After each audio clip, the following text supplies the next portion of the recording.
Christopher Nolan की movie Interstellar का वो आइकॉनिक सीन तो याद ही होगा, जहां कूपर और उसकी टीम एक ऐसे प्लेनेट पर उतरते हैं जो ब्लैक होल के बहुत पास होता है। वहाँ ग्रेविटी इतनी ज्यादा होती है कि उनके लिए बीता 1 घंटा धरती के बीते 7 सालों के बराबर था। जब वो वापस शिप पर आते हैं तो उनका साथी रोमाइली, जो उनका वेट कर रहा था, वो बूढ़ा हो चुका होता है। रोमाइली के लिए 23 साल बीत चुके थे, जबकि कूपर और उसकी टीम बस कुछ ही घंटे के लिए उस प्लेनेट पर थे। देखने में ये साईफाई मूवी की तरह ही लगती है, लेकिन अगर मैं आपसे कहूँ कि ये सीन 100% साइंटिफिकली एक्यूरेट था, अगर मैं आपसे कहूँ कि टाइम ट्रेवल सिर्फ मूवी में ही नहीं बल्कि इस वक्त इस यूनिवर्स में भी हो रहा है। टाइम कांस्टेंट नहीं है दोस्तों, टाइम टिक टिक करके सीधा नहीं चलता, टाइम स्ट्रेच हो सकता है, टाइम स्क्वीज हो सकता है, और अगर कंडीशन सही हो तो रुक भी सकता है। आज हम न्यूटन और आइंस्टाइन के दिमाग में घुसेंगे और जानेंगे टाइम डायलेशन की असली सच्चाई। क्या हम सच में फ्यूचर में जंप कर सकते हैं, और अगर कर सकते हैं तो कैसे? आइए समझते हैं आज के इस वीडियो में। Wait, are you talking about a time machine? You know the rules of time jumps, right? Time travel, a concept that has been explored since the early 1900s. I have no idea when we're talking about time travel here. Either it's all a joke or none of it is.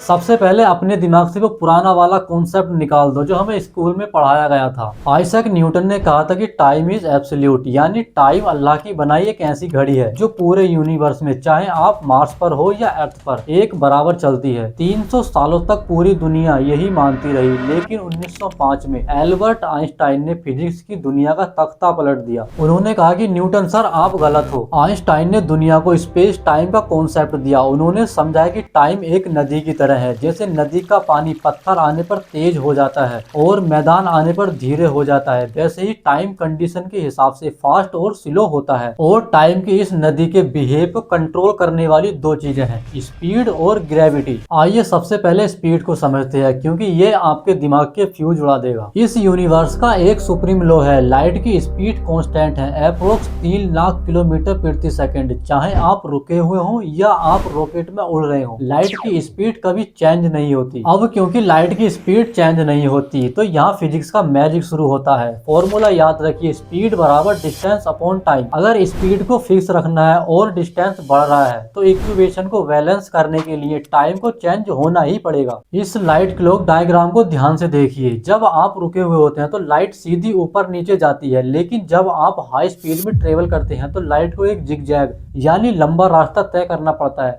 अब क्योंकि light की speed बढ़ नहीं सकती तो light को वो distance cover करने में ज्यादा टाइम लगता है। इसका कैलकुलेशन ये है, आप जितनी तेजी से चलेंगे आपकी उम्र उतनी ही धीमी गति से बढ़ेगी। अगर आप लाइट की स्पीड के 99% स्पीड पर ट्रेवल करें तो आपके लिए सिर्फ एक दिन बीतेगा, लेकिन धरती पर हजारों साल बीत चुके होंगे। आप टेक्निकली धरती के फ्यूचर में लैंड करेंगे। अब इस थ्योरी को एक रियल एग्जाम्पल से समझते हैं। इमेजिन करिए तो जुड़वा भाई हैं, शाहरुख और गुलफान। दोनों की उम्र 25 साल है। शाहरुख धरती पर ही रुकता है, गुलफान एक स्पेसशिप में बैठता है और स्पेस में निकल जाता है लाइट की स्पीड के करीब। गुलफान के लिए शिप के अंदर सब कुछ नॉर्मल है। वो सुबह उठता है, कॉफी पीता है और रात को सोता है। उसकी घड़ी नॉर्मल चल रही है। वो अपनी घड़ी के हिसाब से 5 साल बाद वापस आता है। अब वो 30 साल का है, लेकिन जब वो धरती पर कदम रखता है तो उसे शौक लगता है। उसका भाई शाहरुख जो 25 साल का था, वो अब बूढ़ा होकर 80 साल का हो चुका है। गुलफान के 5 साल धरती के 55 सालों के बराबर थे। ये कोई जादू नहीं है दोस्तों, गुलफान ने टाइम को डायलेट यानी फैला दिया था। उसने अपने भाई की पूरी जिंदगी फास्ट फॉरवर्ड कर दी। लेकिन दोस्तों टाइम डायलेशन का एक और विलन है